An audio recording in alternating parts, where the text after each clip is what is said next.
마태복음의 결론, 저희 교회의 24년도 표어가 마태복음의 결론이지요. 가서 제자 삼으라, 예수님의 소위 지상 명령입니다. 그런데 다른 사람들을 제자로 만들 수 있기 위해서는 우선 나 스스로부터 예수님의 제자가 되어야 할 것입니다. 그리고 이것이야말로 제자 삼음의 핵심적인 원리라고 할 수 있을 것입니다. 제자 삼기 위하여 먼저 제자가 되는 것, 은혜를 증거하기 위하여 먼저 은혜를 받는 것. 산상수훈을 통해서 예수님은 하늘나라의 시민이 누구인지 알려주셨고, 이어지는 치유 이야기들을 통해서 구원자 예수님께 손을 내미는 사람들이 바로 천국 백성 혹은 예수님의 제자라는 것을 살펴보았습니다. 이제 마태복음 10장에서는 어떠한 마음가짐으로 제자 삼는 일에 임해야 하는지 예수님께서 말씀하고 계십니다. 지난 시간 마태복음의 끝부분에서 예수님께서 추수할 것이 많은데 일꾼이 없을 때에 추수의 주인에게 일꾼을 좀 보내달라고 기도하라라고 말씀하셨죠. 그리고 일꾼을 보내달라는 기도가 있은 후 바로 오늘 본문 10장에서 12명의 제자의 목록을 보여주고 있습니다. 그리고 이 12명의 제자들은 마치 예수님께서 다윗의 자손으로서 치유와 귀신 쫓는 권능을 가지셨듯이 그들 또한 치유와 귀신 쫓는 권능을 가지고서 다윗의 자손의 권세를 가지고서 하나님의 은혜의 복음을 전하게 됩니다. 그리고 예수님께서 12 제자를 보내실 때에 가장 먼저 하시는 말씀은 이방인의 길로 가지 말고 사마리아인의 고을에도 들어가지 말며 오히려 이스라엘 집의 잃어버린 양에게로 가라고 말씀하십니다. 이것은 예수님께서 이방인들이 구원받기를 기뻐하시지 않으셨다라는 뜻이 아님을 우리는 알 수 있죠.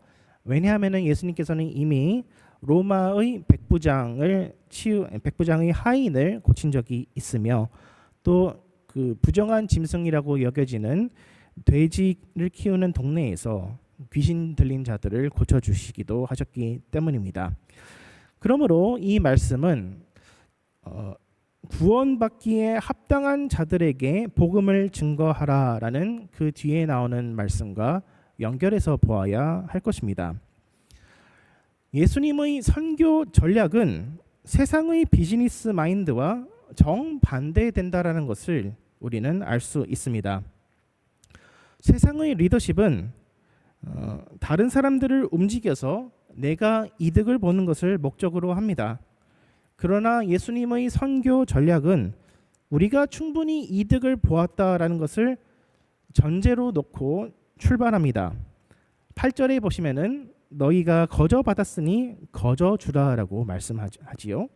그리고 9절과 10절에서는 전도 여행을 위한 경비라든지 여벌 옷 등을 챙기지 말라라고 당부하시며 전도를 받는 사람들에게 섬김을 받는 것을 당연하게 생각하라고 말씀하십니다.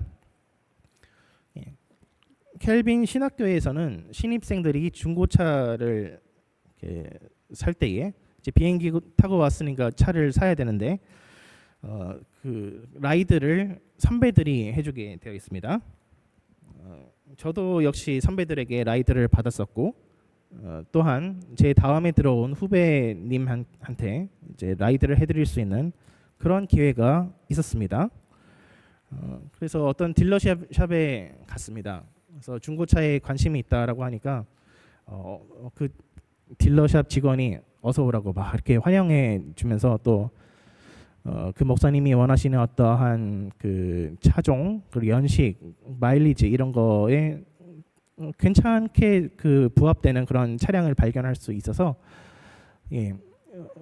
그 차를 놓고 좀 고민하고 또 직원은 서류 작업을 좀 해야 될 필요가 있어서 잠시 그 딜러샵에 있는 카페에 저희를 인도하더라고요. 굉장히 어떻게 자동차 딜러샵에 카페가 있는지는 모르겠는데 심지어 아이스 카라멜 마키아토를 만들어서 전문 바리스타가 그거를 만들어서 저희에게 나눠 주시고 한번 이거 마시면서 이 차를 살지 말지에 대해서 잘 한번 생각해 보라고 그렇게 하시더라고요. 그래서 직원분이 떠나시고 저랑 그 후배 목사님이랑 둘이서 얘기를 하는데 아무래도 느낌이 쎄한 거예요. 이 카라멜 마키아토 먹으면은 이 차 사야 되는 거 아니에요? 제가 질문했더니 그 후배 목사님께서 동공지진을 일으키시며 진짜 그래야 되나 조금 염려하시더니 그래도 조건이 맞아서 괜찮을 것 같다라고 하시고 흔쾌히 음료수도 마시고 중고차도 잘 사셔서 잘 타고 다니셨던 기억이 있습니다. 세상에서는 내 것을 가지고서 다른 사람들에게 투자를 하고 그 후에 이윤을 회수하려고 합니다. 그러나 하나님 나라의 경제 원리는 세상의 경제 원리와 반대로 작동합니다. 하나님께서 모든 것을 우리에게 주셨기 때문에 우리는 그저 사람들에게 공짜로 나누어 줄 수 있고 또 전도받는 사람들이 또 마음이 동하면은 그들을 통해서 섬김 받는 것도 얼마든지 할 수 있다라고 하는 것이지요. 이어서 예수님께서는 복음 증거할 때에 불필요한 감정 소모를 하지 말라고 당부하십니다. 복음은 소중한 것이며 복음 및 복음 전하는 자기 자신을 비하하면서까지 전도를 할 필요가 없다라고 하는 것이지요. 11절부터 15절까지는 우리가 전도할 때에 어떠한 마을에 들어가서 전도하는 우리들을 영접해 줄 사람을 찾되 그래서 어떤 집에 문을 두드리고 평안하기를 바랍니다. 이렇게 평안을 빌 때에 만약에 복음을 받아들이고 복음을 전하는 전도자를 그 사람이 영접하면은 그 사람은 복음에 합당한 자로서 그 빈 평안이 그 집에 임하게 될 것이지만 만일 복음과 복음 전하는 전도자를 배척하게 된다면은 그 사람은 복음에 합당하지 않은 사람이며 전도자들은 그러한 집이나 성읍을 만났을 경우에 사람들 앞에서 보란 듯이 신발의 먼지를 털어버리라고 말씀하십니다. 그러한 행위를 함으로써 신발의 먼지를 털어버림으로써 복음을 배척하는 것이 얼마나 큰 실수를 하는 것인지 보란 듯이 보여주라고 말씀하는 것이지요. 그리고 예수님께서는 복음을 거부한 그러한 집이나 성읍은 소돔과 고모라보다 더욱더 심한 심판을 받으실 것이라고 얘기하고 있습니다. 여기에서 복음에 합당하다라고 하는 말은 헬라어로 악시오스라는 단어인데 영어로는 worthy로 번역이 되고 무엇을 할 가치가 있다라는 뜻으로 보시면 될 것 같습니다.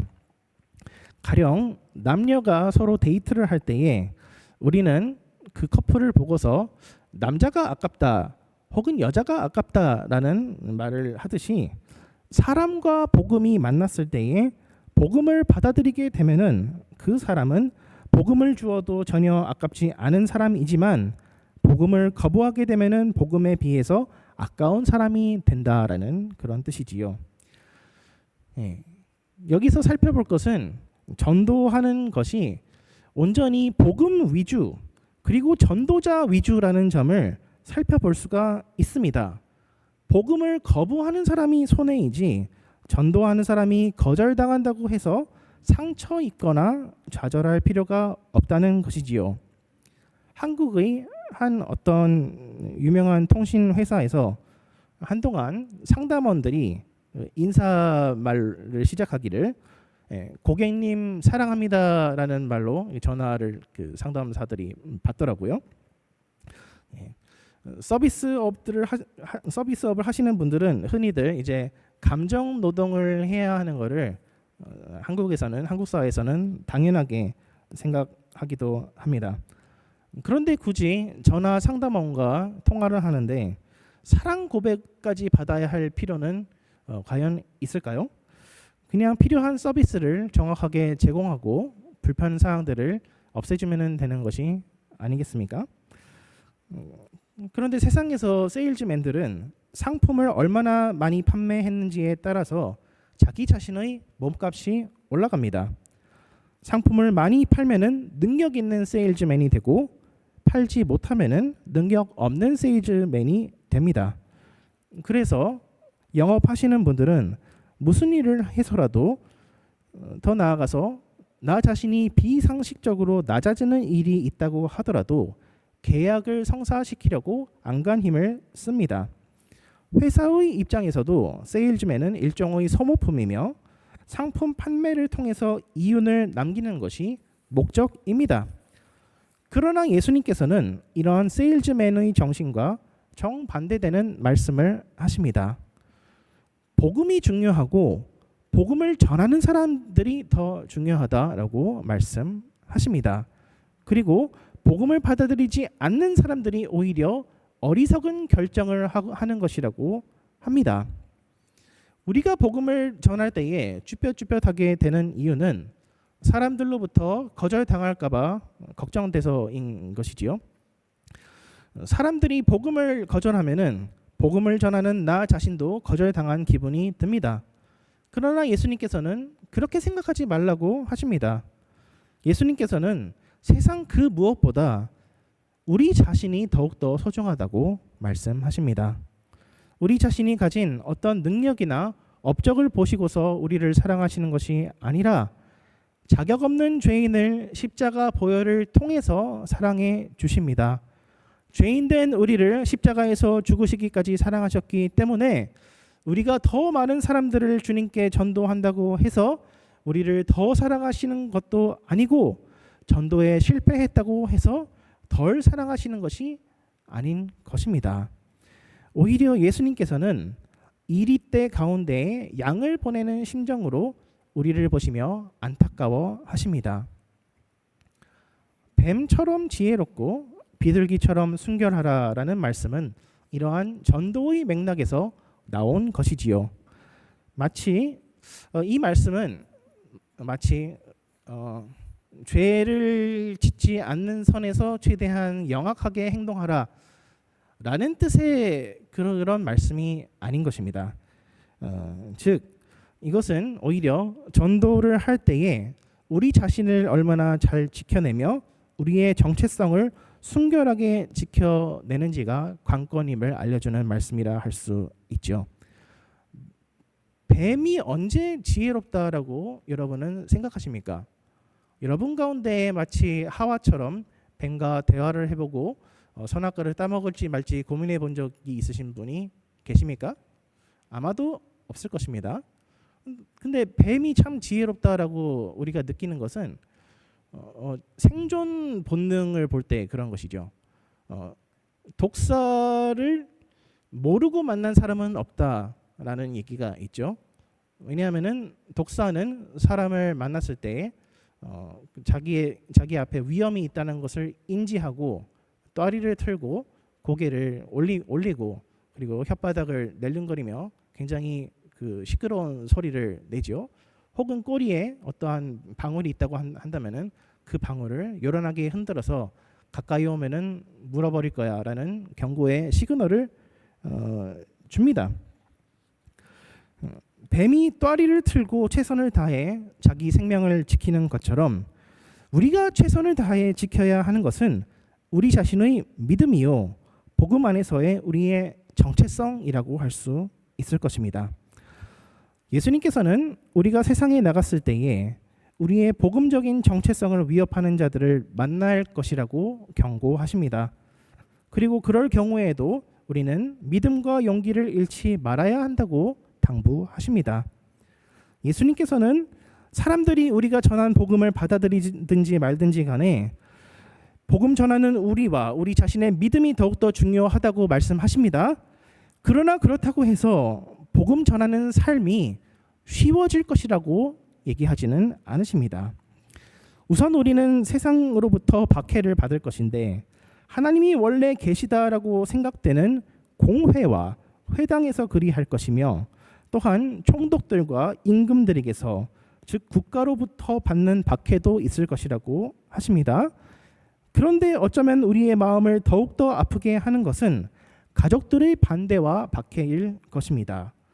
예수님께서는 세상을 장밋빛 평화로 가득하게 하시려고 오신 것이 아니라 검을 주러 오셨으며 예수님 때문에 집안에 갈등이 있을 것이라고 말씀하십니다.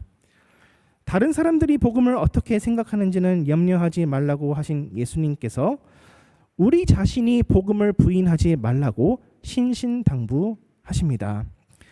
우리가 사람들 앞에서 예수님을 부인하면은 예수님도 하늘 아버지 앞에서 우리를 부인하시며 사람들 앞에서 주님을 시인하면은 예수님께서도 하늘 아버지 앞에서 우리를 인정해 주실 것이라고 하십니다. 우리는 몸만을 죽일 수 있는 이 땅의 권세자들을 두려워할 것이 아니라 몸과 영혼 모두를 능히 지옥에 던지실 수 있는 하나님 아버지를 두려워해야 할 것입니다. 이어서 예수님께서는 아버지나 어머니, 아들이나 딸을 예수님보다 더 사랑하는 사람은 예수님께 합당하지 않으며 심지어 자기 십자가를 지고 예수님을 따르지 않는 사람, 자기의 목숨을 예수님보다 더 소중하게 생각하는 사람은 예수님의 복음에 합당하지 않다고 말씀하십니다. 여기에서도 마찬가지로 합당하다라고 하는 것은 무엇을 할 가치가 있다라는 뜻으로 자기 부인을 하지 않는 사람, 자기의 성공이나 자기의 가족을 예수님보다 더 소중하게 생각하는 사람은 전도했을 때에 받아들이지 않는 사람과 마찬가지로 예수님과 예수님의 십자가의 복음의 그 가치와 품격에 걸맞지 않게 행동한다라고 하는 것이지요.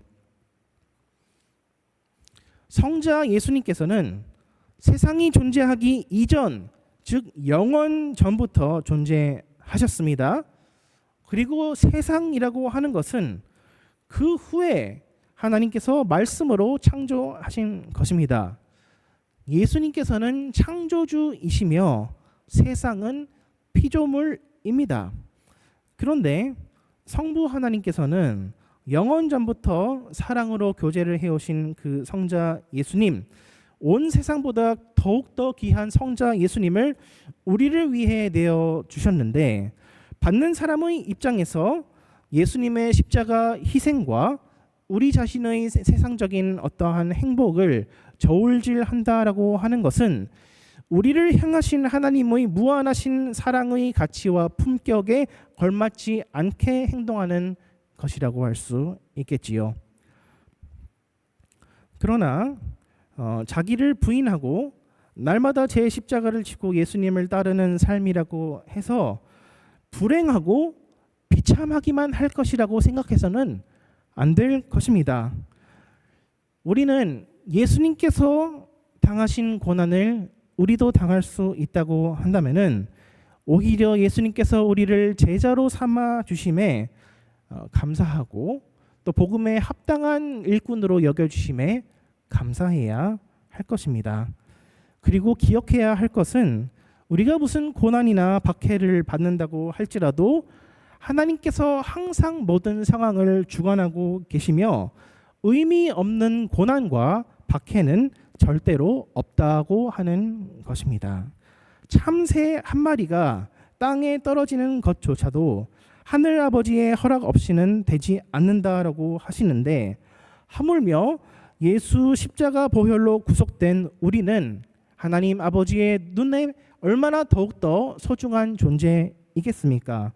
세상에서는 우리에게 박해와 핍박을 퍼붓는 것 같을지라도 그리고 세상에서는 우리의 믿음을 비웃으며 우리가 어떤 무의미한 헌신을 계속한다라고 조롱할지라도 하나님 아버지께서는 그 모든 상황 가운데서도 모든 것 사소한 것 하나까지도 다 통제하고 계시며 우리가 받은 작은 고난과 박해 그 어느 것 하나도 허투루 사용하시지 않을 것이라 약속해 주십니다. 그러므로 예수 안에서 박해와 심지어 죽음을 당한 사람은 누구든지 의미 없이 소위 개죽음을 당한 사람은 한 명도 없고 오직 하나님이 보시기에 지극히 아름답고 귀한 헌신을 한 사람들로 기억될 것입니다. 그리고 주님께서는 주님을 따라가는 이 길이 혹여나 외롭지 않을까봐 우리에게 친구들이 있을 것이라고 약속해 주십니다. 제자로 살아가는 사람들을 볼 때에 항상 서로 격려하면서 살으라고 말씀하십니다. 제자라는 이유로 냉수 한 사발을 대접하는 사람은 누구든지 상을 잃지 않을 것이라 라고 하신 말씀은 제자의 길을 걸어가는 동안에 낙심하지 말고 용기를 잃지 말라라고 우리에게 주신 것입니다. 오늘 말씀을 종합해서 볼 때에 가장 중요한 선교 전략이라고 하는 것은 바로 우리가 누구인지를 기억하는 것입니다.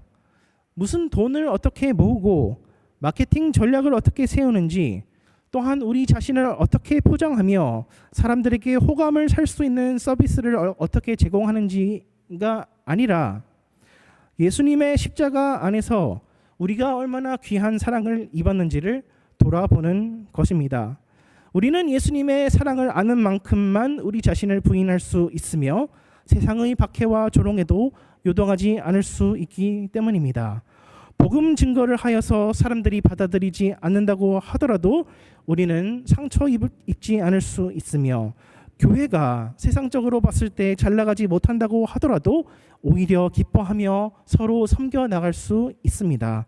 우리 자신이 복음 안에서 정체성이 분명하며 하나님의 사랑을 생생하게 경험하고 나누기를 실천할 때에 사람들은 오히려 우리 안에서 하나님이 계시다라는 것을 보게 될 것입니다. 세상이 줄 수 없는 사랑과 평안, 용서와 은혜, 자유함과 풍성함을 보게 될 때에 사람들은 마케팅 전략을 지혜롭게 짠 우리 자신을 칭찬하는 것이 아니라 자격 없는 죄인으로서 누구든지 예수 이름을 믿기만 하면은 구원을 아낌없이 베풀어 주시는 하나님 아버지의 이름을 칭송하게 될 것이기 때문입니다. 저희 딸이 어렸을 때에 홀랜드에서 열리는 카니발에 갔었습니다.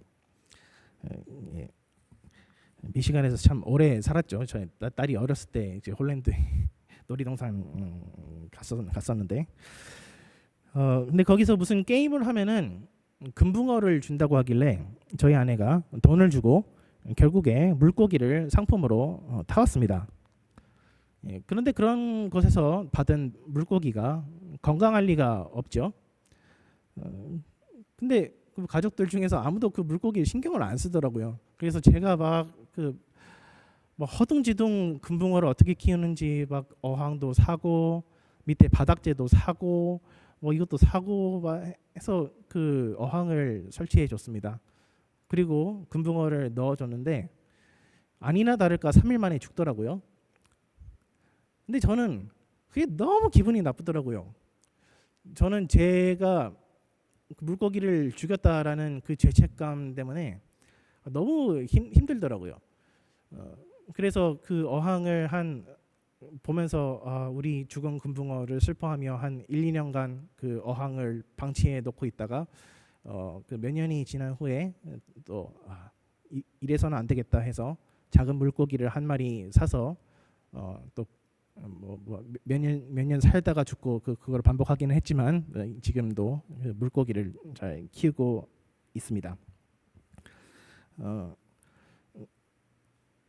저는 굉장히 내성적인 사람이고, 그래서 사람들이 내성적인 사람이 어떻게 공동체의 리더가 될 수 있을까 많이 의문을 품기도 하지만 세상에는 의외로 내성적인 성향의 리더들이 종종 있습니다.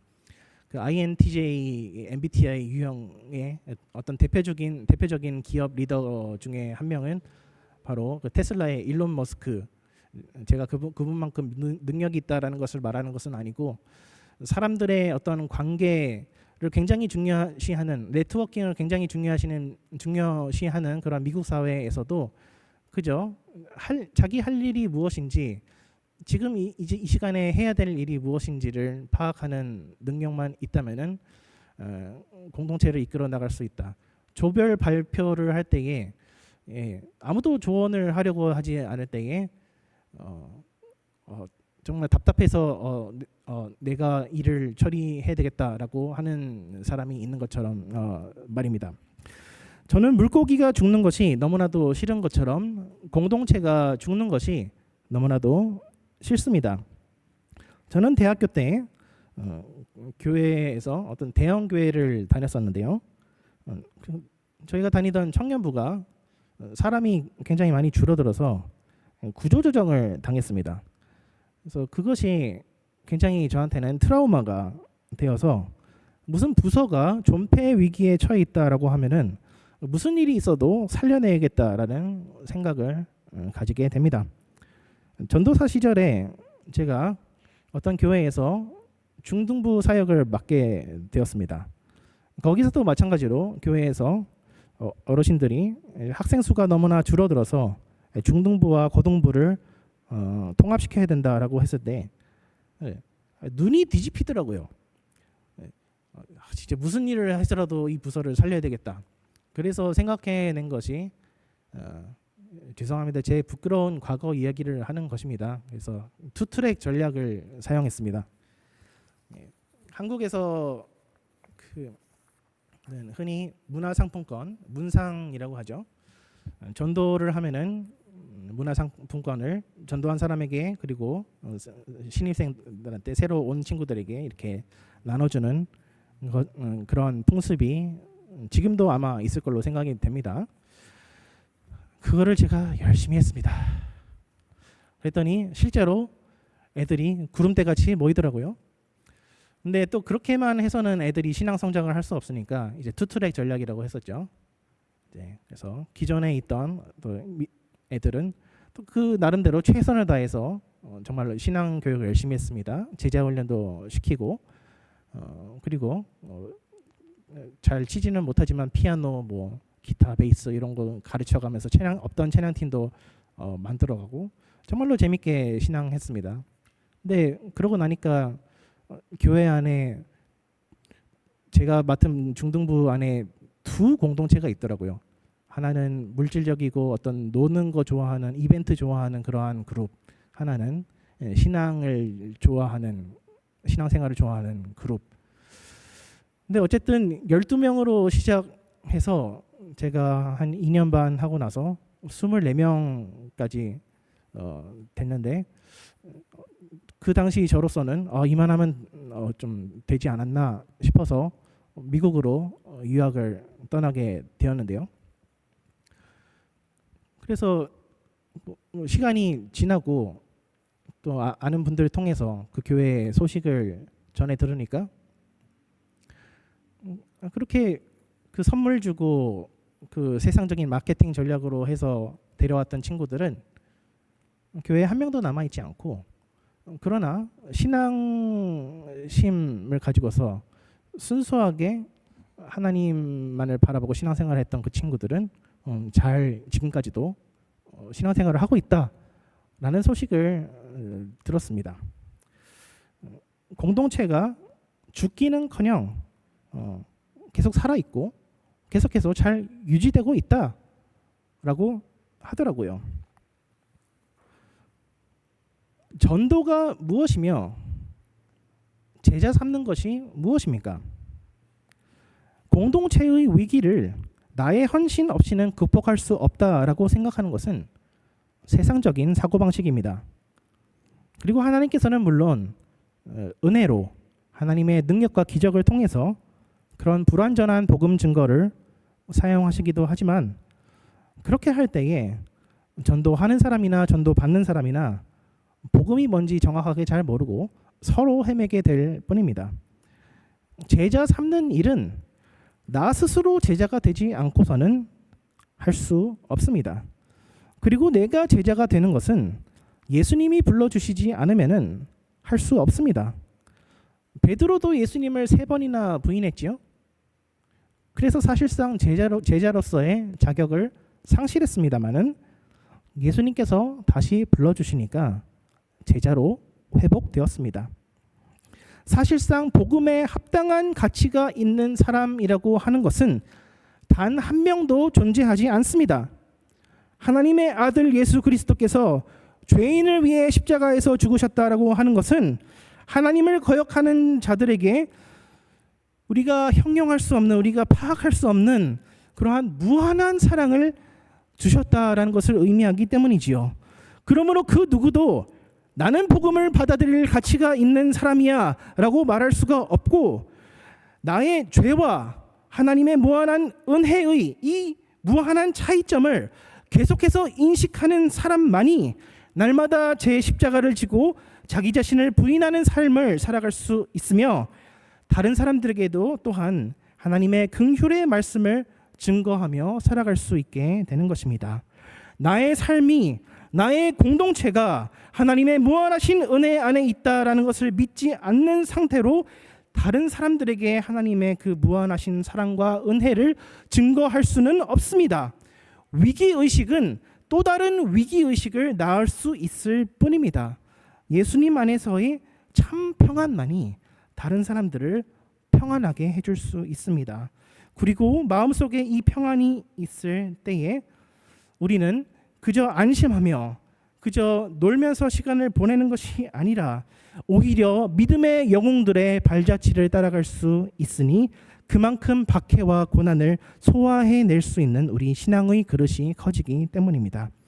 제자 되지 않고서는 제자 삼을 수 없습니다. 예수님의 십자가를 받아들이지 않고서는 그 십자가를 건네줄 수 없습니다. 이 말씀에 아멘으로 화답하는 저와 여러분 되시기를 주님의 이름으로 축원합니다. 기도하시겠습니다. 살아계신 하나님 아버지, 감사합니다.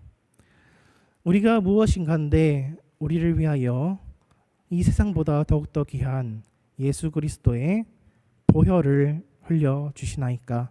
하나님 아버지, 우리가 얼마나 큰 사랑을 입었는지, 얼마나 복음에 합당하지 않은 자인지 우리로 하여금 보게 하여 주시옵소서. 그리하여서 하나님의 그 무한하신 사랑을 볼 때 날마다 기꺼이 자기 자신을 부인하며 주님 가신 그 길을 따라가고자 헌신하는 우리 모두로 삼아 주시옵소서.